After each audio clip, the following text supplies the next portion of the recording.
يا أبا الحسن يا علي بن محمد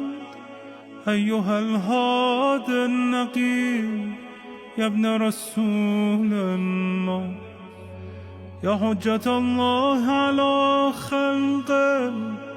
يا سيدنا ومولانا إنا توجهنا واستشفعنا وتوسلنا بك إلى الله وقدمناك بين يدي حاجاتنا يا وجيها عند الله اشفع لنا عند الله.